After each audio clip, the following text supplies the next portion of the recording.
I have carried the shame of the Chiricahua long enough. From this day forward, I accept the title my Mexican foes have branded me with. It is a name the white man will come to fear, and one you will never forget. Call me Geronimo.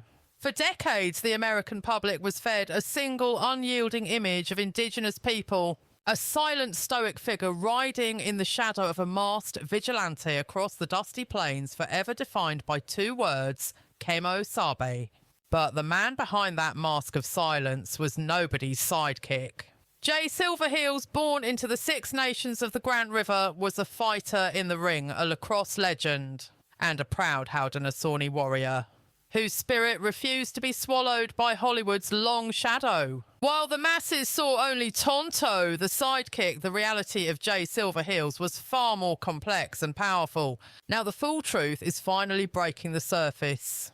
Do we really understand the man behind the paint? On March 5th, 1980, the world said goodbye to a true icon and a wonderful soul, Jay Silverheels. This tribute is dedicated to a man who emerged from the cradle of chiefs, deeply rooted in the identity and strength of the Six Nations. Jay Silverheels carried himself with a rare kind of intellectual majesty and quiet, undeniable dignity. He was a Mohawk artist, a top-tier athlete and a relentless activist who wouldn't let the industry's narrow-minded casting define his worth.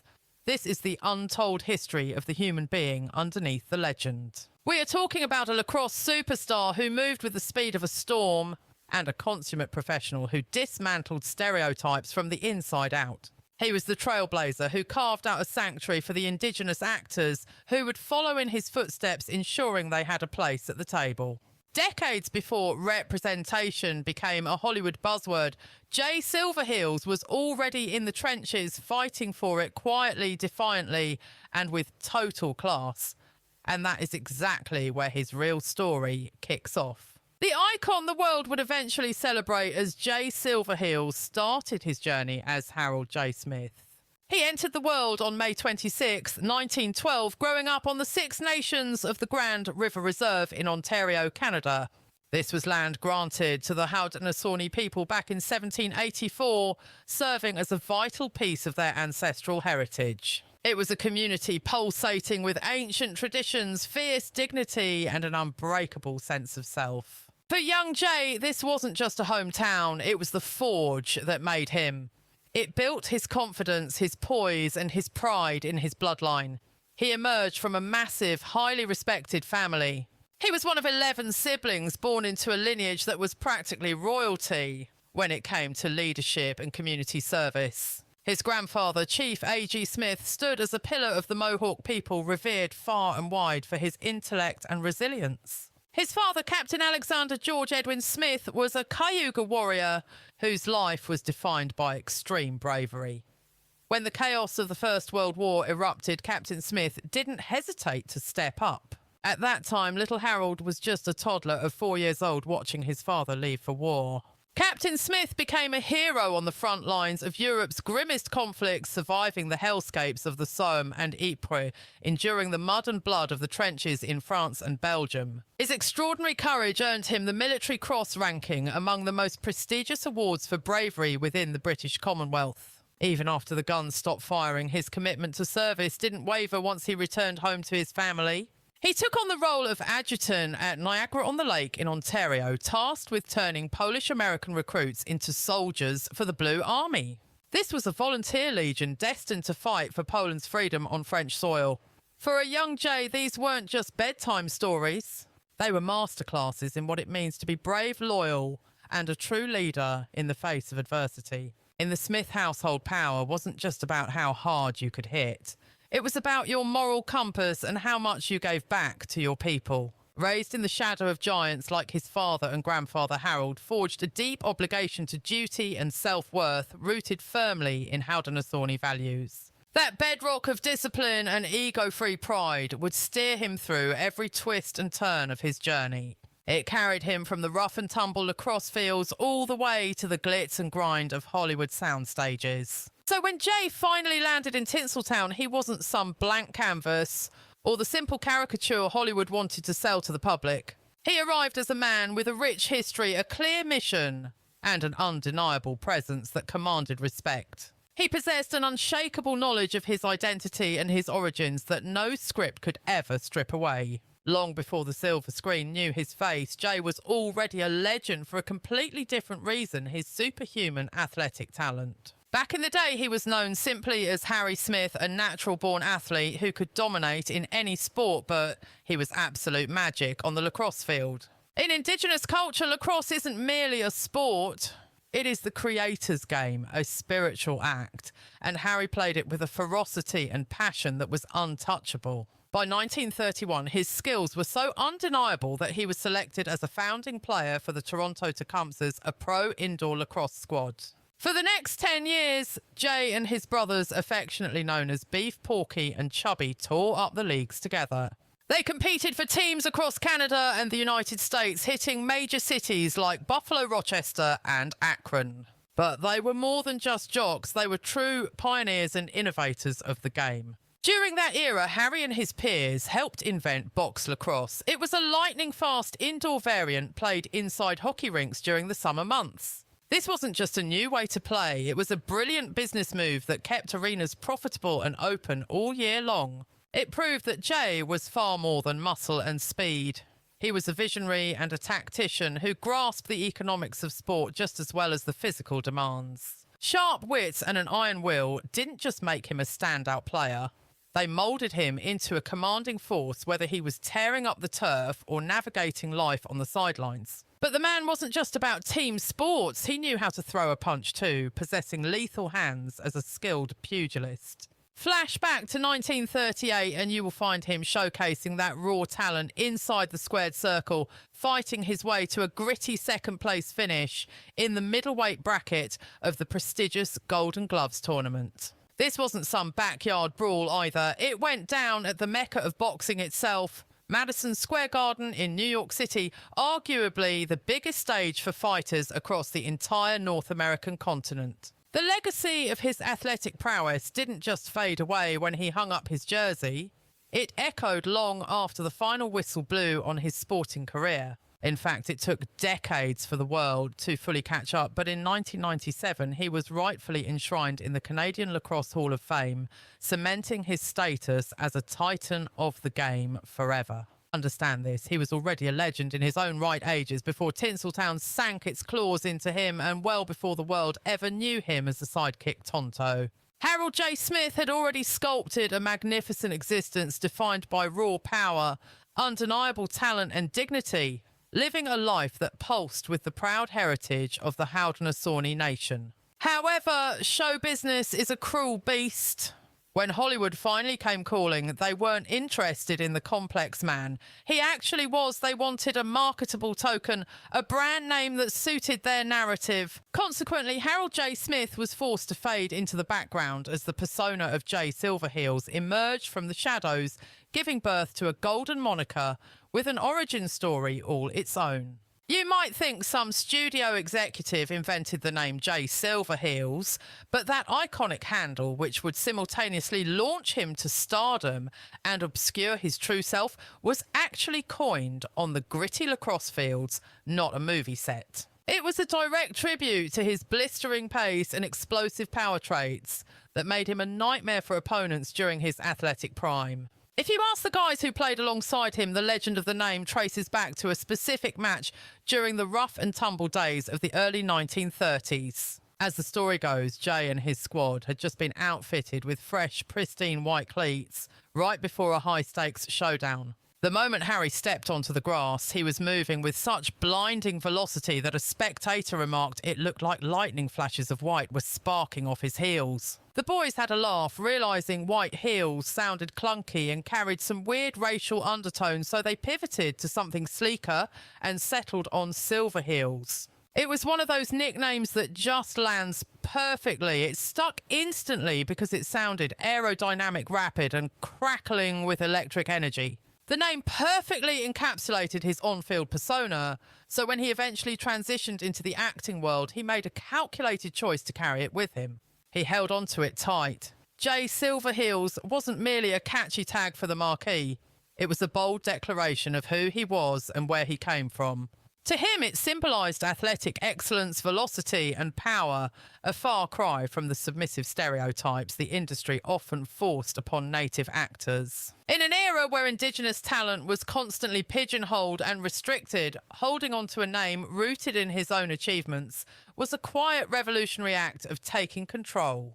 He was defining himself by what he could do, not just who his ancestors were, building a legacy that reflected his genuine value as a man of skill. His crossover from the high-octane arena of professional sports to the fickle, shaky ground of acting wasn't planned. It happened almost entirely by happy accident. It was 1937, and while Jay was tearing it up in an exhibition lacrosse match in Los Angeles, he managed to catch the eye of comedy legend Joe E. Brown. Brown was sitting in the stands, captivated by Jay's statuesque physique and natural magnetism, and he urged the athlete to take a shot at the movie business. That conversation marked a massive fork in the road, presenting an opportunity that was as dangerous as it was exciting. Remember, at that specific moment, Jay was already a heavyweight in the sports world with a secure career and a reputation commanded respect. Packing up for Hollywood meant throwing all that security away to scrape the bottom of the barrel, accepting tiny uncredited gigs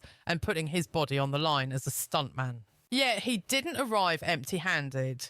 He packed the elite mindset of a champion athlete, unwavering discipline, ironclad endurance and laser-sharp focus. It was exactly that mental toughness that allowed him to navigate the shark-infested, chaotic waters of early Hollywood without drowning. In those early days, the credits might read Harold Smith or Harry Smith as he hustled for every paycheck, doubling for stars riding wild horses and executing death-defying stunts. His athletic pedigree gave him a distinct edge, providing the physical stamina and technical precision that action-heavy film work demanded. Whether taking a hard fall, choreographing a fistfight, or leading a high-speed chase on horseback, it all seemed like second nature to him. Gradually, the industry started waking up to this man who carried a quiet, simmering confidence and a screen presence you simply couldn't ignore. Before anyone realised it, Jay Silverheels had evolved beyond a mere name.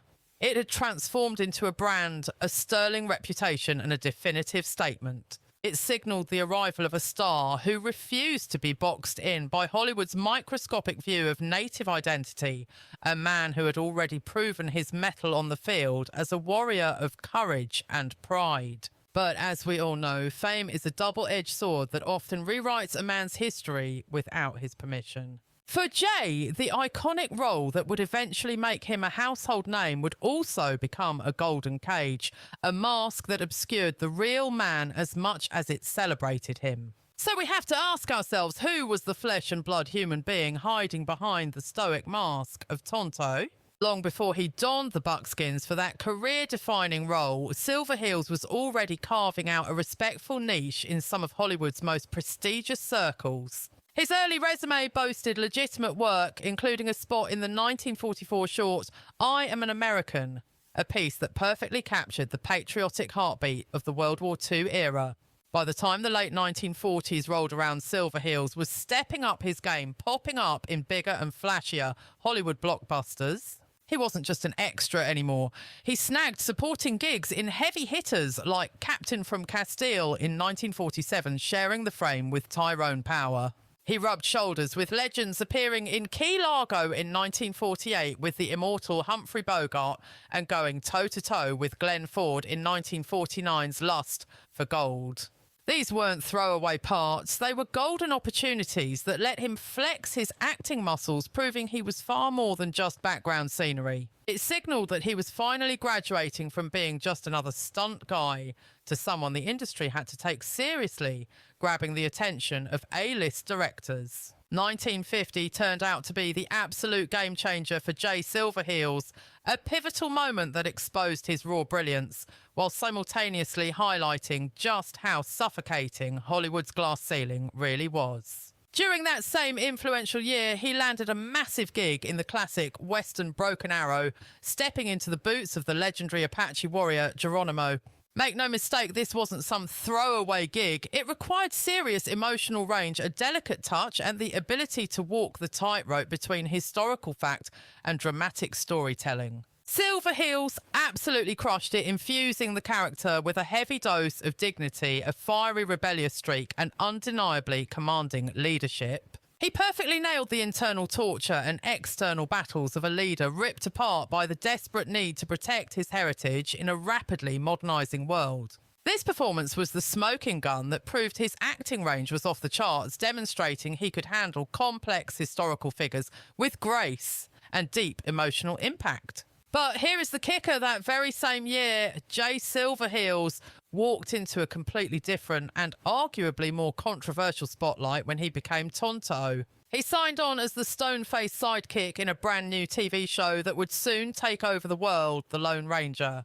Whereas Broken Arrow allowed him to flex his muscles and play a nuanced three-dimensional native character, the small screen basically took a hatchet to all that complexity. Tonto was essentially reduced to a faithful shadow, following a white saviour, a character built on lazy tropes rather than any real human substance. The contrast was jarring to say the least, and it ended up defining his entire legacy, an immensely talented artist stuck in limbo between keeping it real and giving the studios what they wanted. This contradiction really pulls back the curtain on the calculated tokenism running rampant through mid-century Hollywood. Studios were more than happy to hire Indigenous talent like Silverheels to sprinkle a little credibility and realism onto their pictures, especially if they stayed in the background. However, the second we start talking about the big bucks and mass market entertainment sent into every living room in America, the rules changed.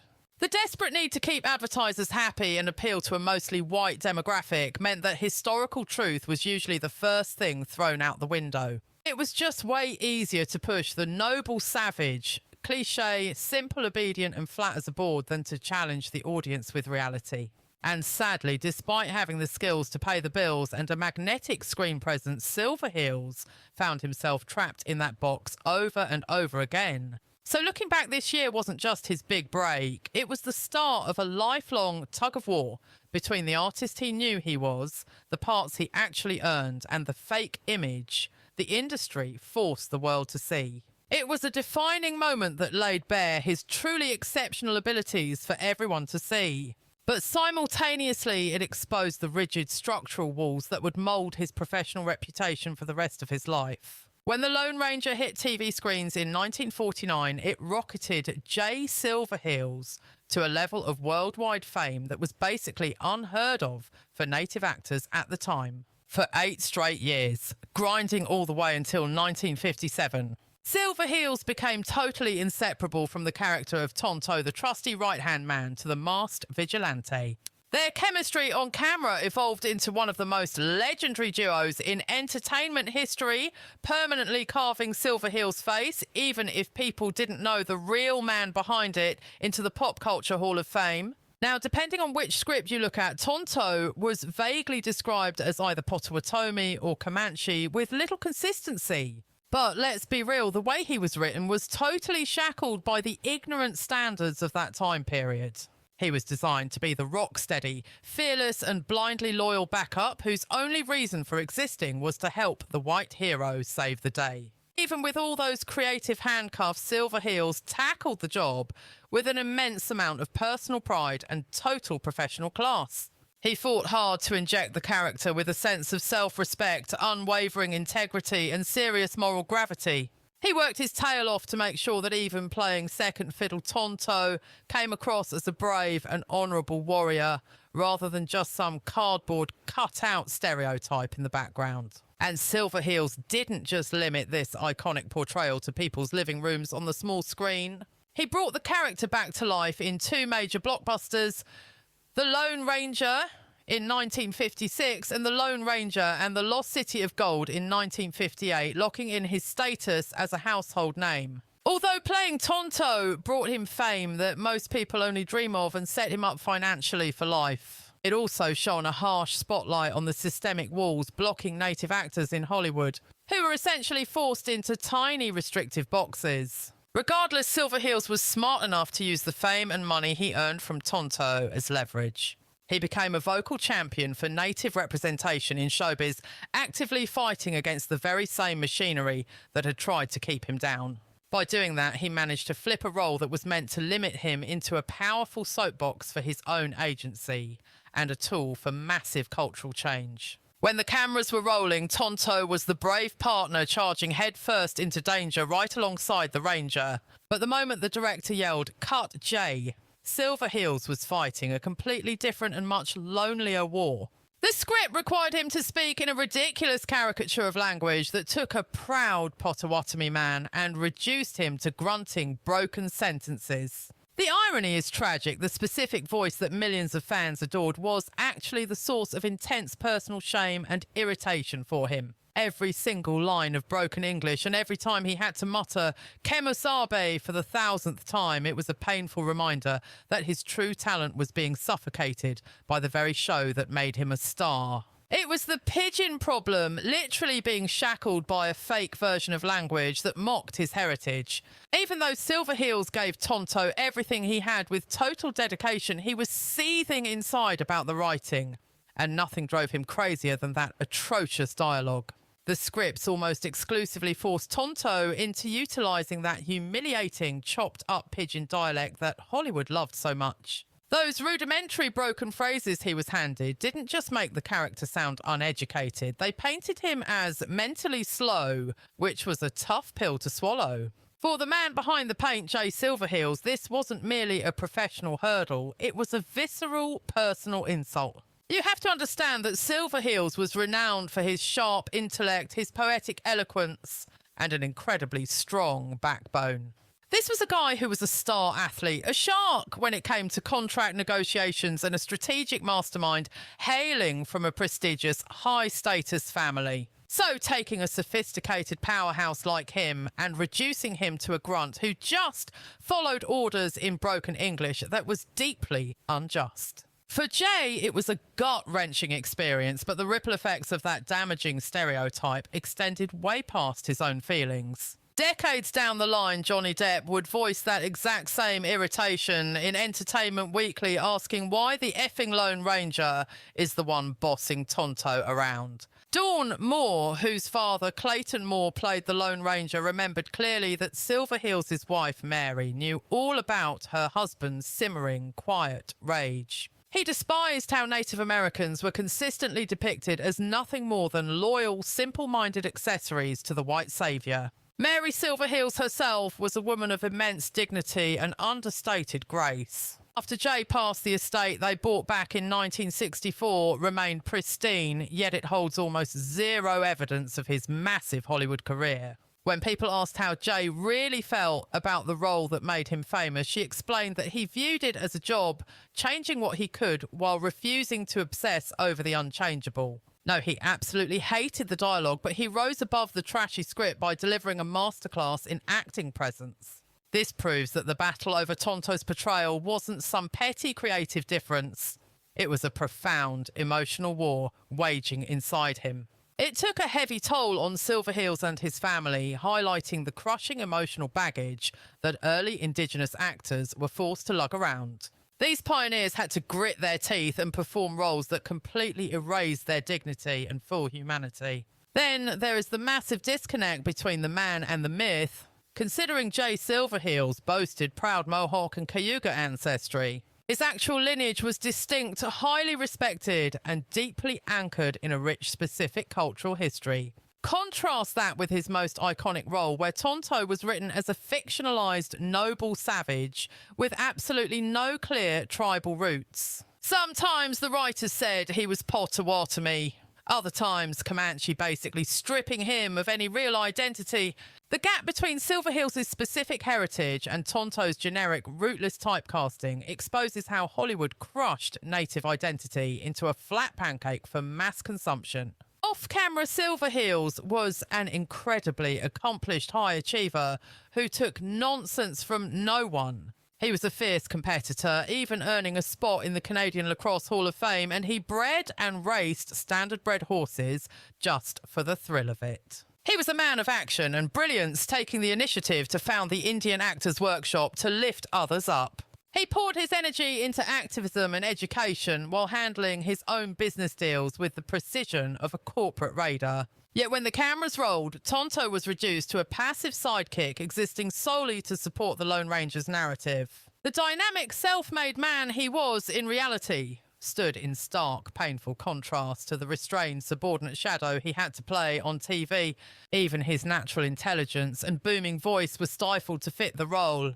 While the real Jay was articulate and a cultural leader, Tonto was restricted to grunting out basic non-native gibberish. In the same vein, his personal autonomy, his business ventures, and his fiery passions were erased. All his professional wins were flattened by the fiction which defined his entire existence by how close he stood to the masked hero. This friction between the accomplished reality and the mythical on-screen servant reveals the hidden tax Silverheels paid for his fame. He lived a life celebrated in silhouette while the true man remained largely in the dark, waiting for his moment. And in this next chapter, we are finally going to rip that mask off to reveal the activist and the entrepreneur beneath. Jay Silverheels realised early on that his hatred for the Tonto tropes wasn't just about him having a bad day at work. It was a symptom of a rotten systemic issue in Hollywood where native actors were routinely pushed to the fringes. Their opportunities were capped at playing simplistic stereotypes, while the juicy Indigenous roles often went to white guys.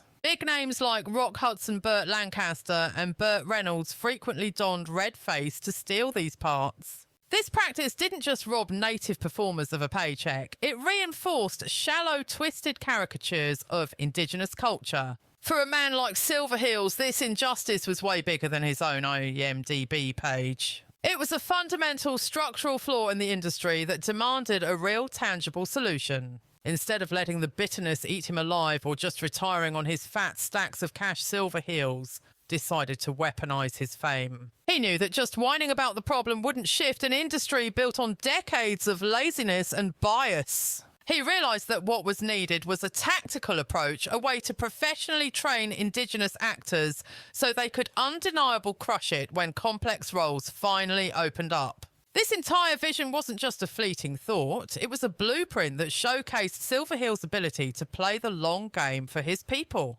You have to understand, he was never the type to settle for empty gestures or symbolic protests that looked good on paper but changed nothing. He was dead set on pouring the concrete for a foundation that would support Indigenous generations well into the future. Flash back to the early 1960s and you'll find Silverheels teaming up with heavy hitters like the activist singer Buffy Sainte-Marie and Rod Redwing to launch the Indian Actors Workshop in Los Angeles. This wasn't just a drama club, it was a revolutionary move to build a support system for native performers from the ground up, finally giving them the professional training and inside connections that the big Hollywood studios had gate-kept for decades. By 1973, Silverheels laid it all out on the table, declaring that their number one mission was to wake up the sleeping giant of creativity within the Indian community. That statement was loaded with political weight and cultural pride because he was flipping the script, saying the problem wasn't a lack of talent in the tribes, but the industry's failure to respect and nurture it. The workshop kept it real, operating with a strictly grassroots vibe that stayed close to the streets. Instead of renting fancy studios, they held classes and mentorships in real community hubs like the Los Angeles Indian Center and the Echo Park United Methodist Church. Jay didn't just put his name on the door, he was in the trenches teaching alongside pros like Noble Kid Chisel and William Bassett, drilling students on the hard skills discipline and hands-on techniques needed to survive on a professional set. By taking this direct blue-collar approach to education, he attacked the biggest wall standing in their way: the excuse that native actors lacked the formal training and polish required for serious dramatic roles. Through this workshop, Silverheels did more than just hand out opportunities to new faces. He was actively dismantling the very machine that had tried to trap him in a stereotype. He took the massive fame he earned as Tonto and weaponized it, ensuring the next class of actors had the confidence and the network to demand respect. It was the perfect blend of cultural pride and strategic warfare against the system. He proved that a solid education and mentorship were the sharpest weapons they had against the lazy stereotyping, the constant sidelining and the total erasure of Indigenous voices from the American screen. But let's look at the man behind the paint. He was hungry for roles that had actual soul and substance. Once the Lone Ranger wrapped up in 1957, Jay Silverheels found himself fighting an uphill battle against being typecast forever. In 1960, he popped up in the syndicated hit Rescue 8, creating a memorable moment with Jim Davis in an episode called Leap of Life, where he played a firefighter battling a blaze, showing he could be a hero without the mask. He kept grinding through the 60s, taking whatever guest spots he could to stay in the game. Between 1964 and 1965, he showed up in 3 episodes of Daniel Boone, with Vess Parker proving he could handle versatile supporting gigs. Then came 1966, where he took a turn as John Tallgrass in the comedy western The Rounders, sharing the screen with Patrick Wayne and Chill Wills. But Hollywood is a fickle beast, and to keep the lights on, Silverheels wasn't too proud to work as a salesman, a move that showed just how grounded and practical he remained despite his celebrity status. During this time, he also revealed a poetic side publishing verses about his childhood on the Six Nations Indian Reserve, and even performing them on TV to show his depth. And even with the frustration of typecasting, he knew how to laugh at the absurdity of it all. In 1969, he went on The Tonight Show with Johnny Carson and did a sketch where Tonto was solo actually roasting his own character. That bit was so legendary, it made the cut for the 1974 album Here's Johnny Magic Moments from The Tonight Show, where he delivered the classic line, "My name is Tonto, I hail from Toronto, and I speak Esperanto." By 1970, he was fully leaning into the parody, starring in a Chevy commercial as a chief saving hunters, while the Lone Ranger theme blasted in the back. He kept the laughs coming, teaming up with Clayton Moore for a pizza roll ad and spoofing the legacy. And he even showed up in the movie The Finks, alongside John Hart, another actor who had donned the Lone Ranger mask. But don't get it twisted. As time went on, Silverheels fought tooth and nail for roles that let him shed the Tonto skin. He went after the gritty, challenging parts that demanded authority and presence. In 1969, he landed a small but serious role as a condemned man in the classic True Grit. Then in 1973, he scored a major win as John Crow in the western Santee starring Glenn Ford. While the movie itself didn't break box office records, Jay's character was deep and complex, giving him plenty of screen time and providing a stark, powerful contrast to the silent sidekick image the world expected from him.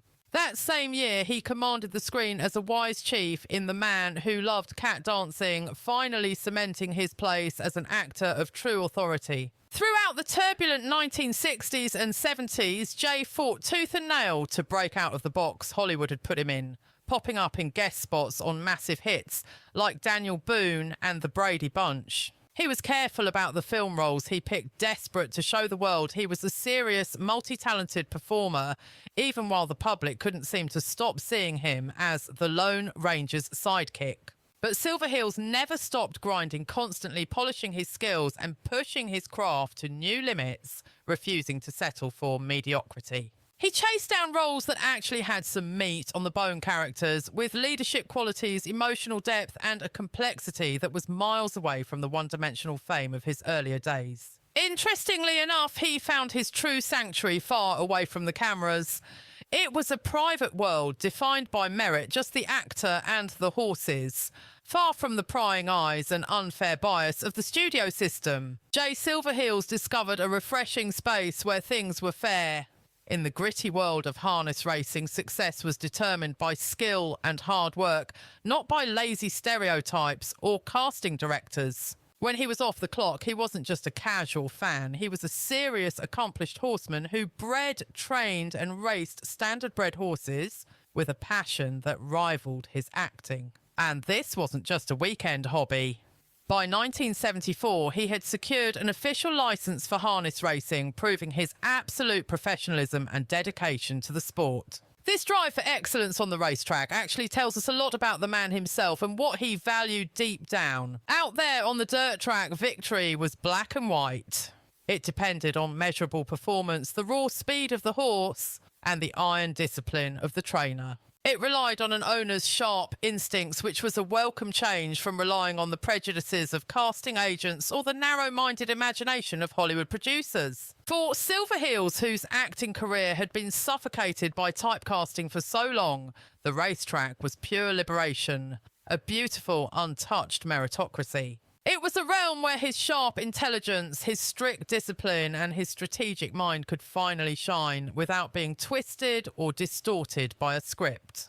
Through this passion, Silverheels found more than just personal satisfaction or an adrenaline rush. He found a symbolic form of justice.